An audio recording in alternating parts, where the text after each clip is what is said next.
Magandang tanghali. Kumikinang na ulo, Diego Bandido.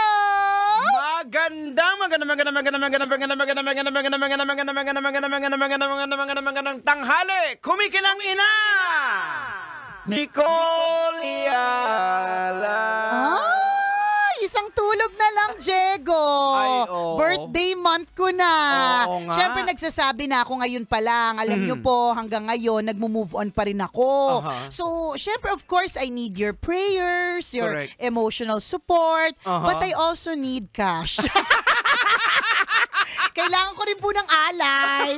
Ganyan. Anong makapagpapasaya sa'yo? Sasabihin ko ba talaga? Kung anong klaseng bag yung gusto ko? Sasabihin ko ba talaga kung alin sa mga alahas ni Mayat de la Rosa Fine Jewelry yung gusto ko? Okay, sasabihin ko na. Hindi, para na yan, napipilitan hindi, ka? Hindi. Ganito na lang. Baka sabihin naman nila parang, grabe, hindi mo lang pinilit. O kaya, baka sabihin naman nila parang, grabe naman siya. Baka madami kayong judgment. So, kung talagang interesado po kayo, PM nyo lang ako. Tapos send ko po sa inyo yung picture.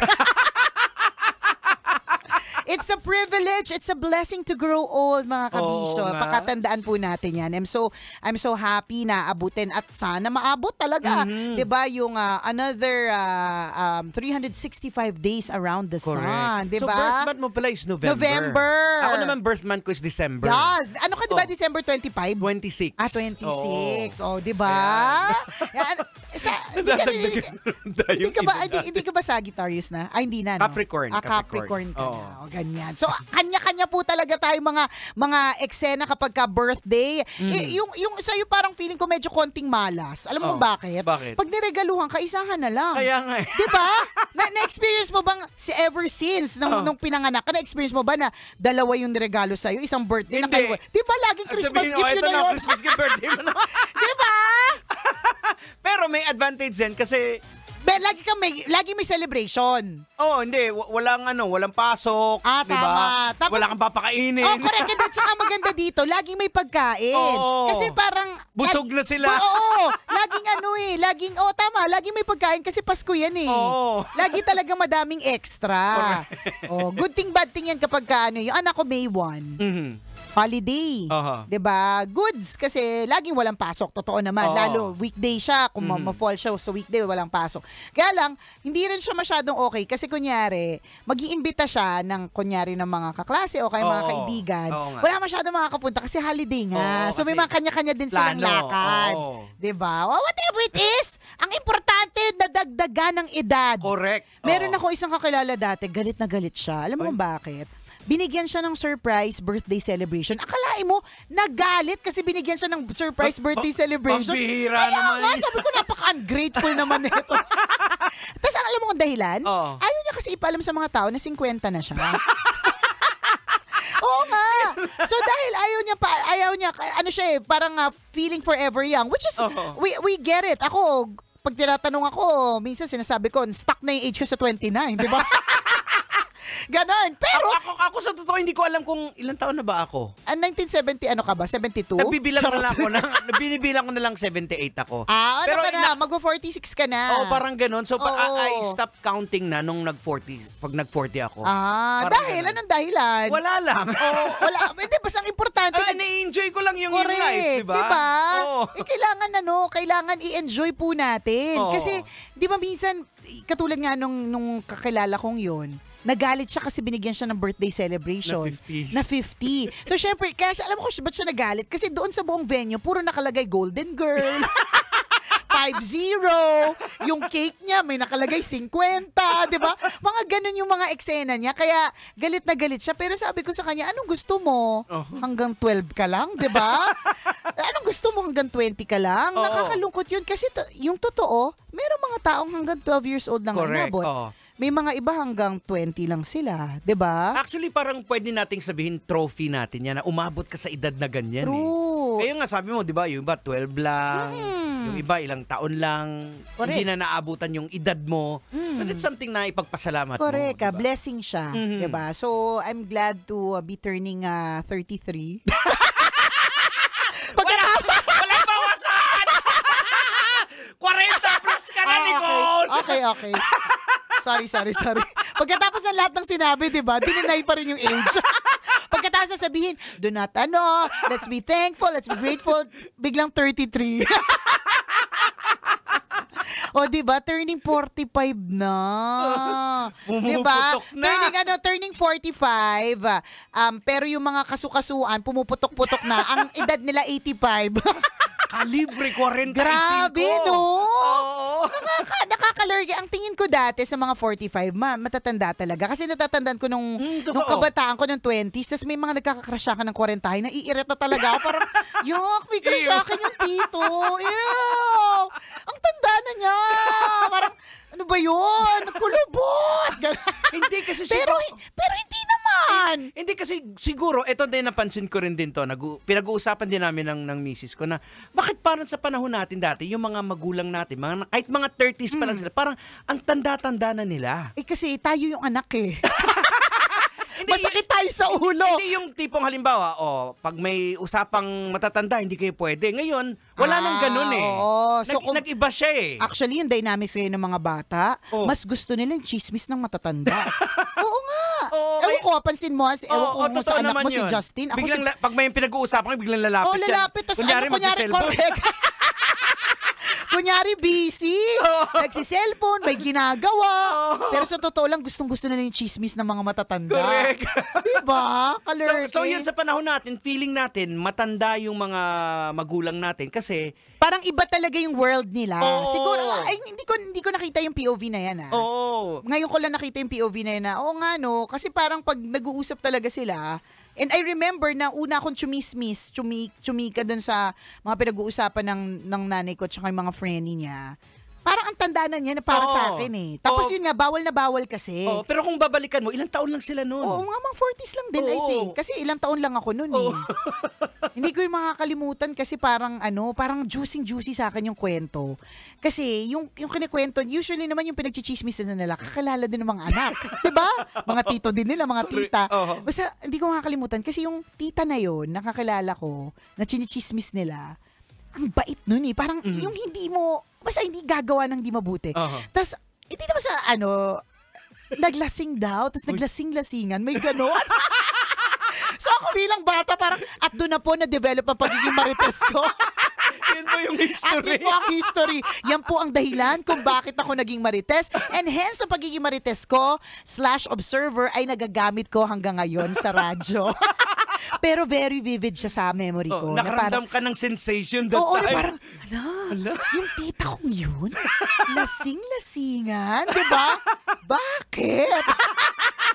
So ito pala yung sensation ng mga marites. Parang doon na nag-activate yung pagka-detective Conan mo. Correct! Totoo! Yun na, doon na na-activate. Ilang taon lang ako noon? Siguro mga 15. Mga 15 years old. Diba? Yung banga ganon. So kapag usapan ng matatanda, tsaka yung mga matatanda dati, kapag may kissing scene, talagang tatakpan nila mata mo. Kaya akala ko dati, pag nagkikiss, akala ko nakakabuntis.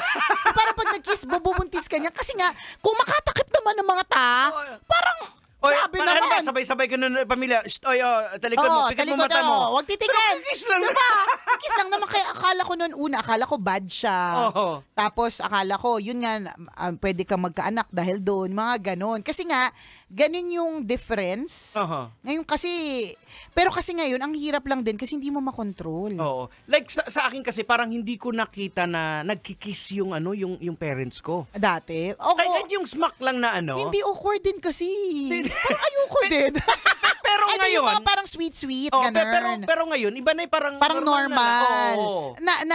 Nabasa ko nga sa ibang mga parang parenting sites na sinasabi, dapat pinapakita mo yun na very romantic kayo with each other. Kasi lalong-lalo na sa mga anak na babae. Kasi para maisip niya na kapag may pinili akong lalaki sa buhay ko, dapat parang katulad siya ng tatay ko. Tama.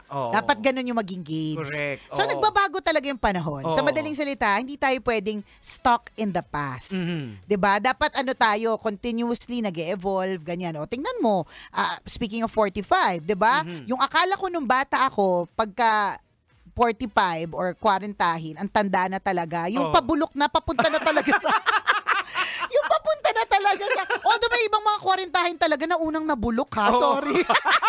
Yung parang totoo, 40 ka lang, bakit parang nauna ka nabulok, di ba? May mga ganon.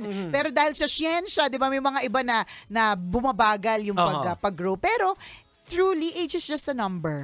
May nakikita din tayo na mas bata sa atin na parang mas matanda pa sa atin. It's because dahil na yan sa napagdaanan sa buhay. Totoo din. Yung stress. Correct. Na dati, ito yung campus crush, di ba? Tapos biglang, bakit ganyan? nag-crush na yung mukha, di ba? Bumagsak na lahat. Siya na ba yun? Parang ganon. May ganon. Dahil nga siguro hindi sinuwerte sa napangasawa. Oo, correct. Diba? May buhay. May mga ganyan eh. Kanya-kanya po talaga. Meron namang iba na talagang sadyang walang itsura nung kabataan ninyo. Pero kung kailan tumanda, saka naman talaga nagka-itsura. Diba? Siya na ba yun? Oo, siya na yun. Grabe. Ang galing talaga ng siyensya. Diba? Thank you, Doc. Ganon.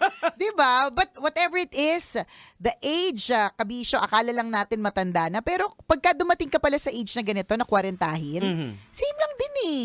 Tingnan mo nga, ito, I always say this. Bakit parang feeling ko sobrang bitin ng 20 years namin ni Chris? Because it flew so fast. Correct. Hindi namin namalayan. Kasi parang feeling ko, parehas pa din. Imaginein mo nga, di ba? Sabi mo, parang kahit nung nagsimula ka dito sa Love Radio, kaidaran mo lang si Mara Si Tony. Mara. Ka-age ko si Mara Tony. Diba? Tapos ngayon naabutan ako ni Mara Tony. Diba? Ilang taon na si Mara? 25. She just turned 25. Diba? Ganun. Tapos hindi mo yun eh. Kaya sinasabi, age is just a number. Kasi hindi mo mamalayan. Ang bilis, 20 taon na pala yung nakalipas. 30 taon na pala yung nakalipas. Diba? Ito din sinabi din to, POV din to ng kapatid ni Let, ni Mrs. na sa amin, nung maliit pa siya, elementary pa lang, hanggang ngayon, graduate na, sabi niya, parang hindi kayo nagbago, parang kayo pa rin, parang ganun pa rin din. So siguro, yun nga, talagang nag-iba yung dynamics ng mga mundo. tayo. Yung mundo natin. Mundo. Na tayo.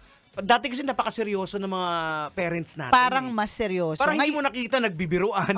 Oo nga, parang hindi ko, well, siguro inisip ko, syempre, of course, ang memory ko, ang iniisip ko, yung nanay ko lagi, no? I mean, parang mas cool ako kaysa sa mommy ko. Pero stronger yung mommy ko. I mean, she's so great talaga. Sobrang lodi ko talaga siya pagdating sa maraming mga bagay. Pero hindi ko matandaan na she had so much fun. Pero, kanya-kanya din eh. Paano kasi na-realize ko naman din, nalungkot ako bigla. Na hindi nagkaroon ng chance na magkaroon ng fun yung mommy ko. Kasi bata pa lang ako, 8 years old pa lang ako, na-stroke na yung daddy ko eh. So at an early age, at ang bunso namin 6 months old. So at an early age, at bata pa yung nanay ko noon. Ako nga 44, ang lakas ko magwalwal. 'Di ba? Last man standing pa ako, 'di ba? Pero kasi I can afford it. Bakit? Kasi siguro yung problema na dinadala ko can merit yung mag-iinom pa. 'Di ba? Iba na yung mundo eh. Kung babalikan ko yung mundo ng mommy ko, iisipin ko, una, wala naman yata siyang kaibigang mahilig din magwalwal. Pangalawa, 4 kaming magkakapatid na kailangan itaguyod. Iisipin niya pa ba yung walwal?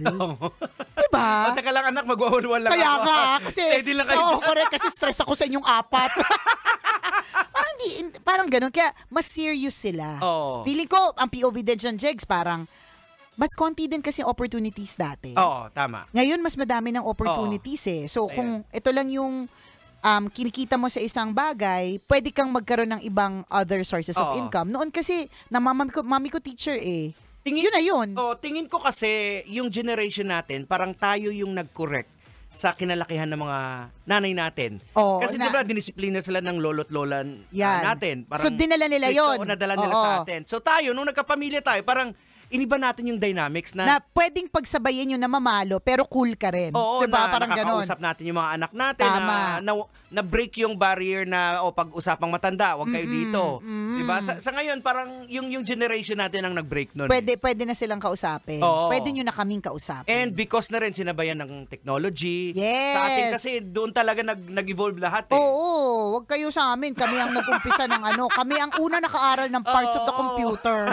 Kami mga talito daw ang OG. Correct, di ba? Kami yung mga OG.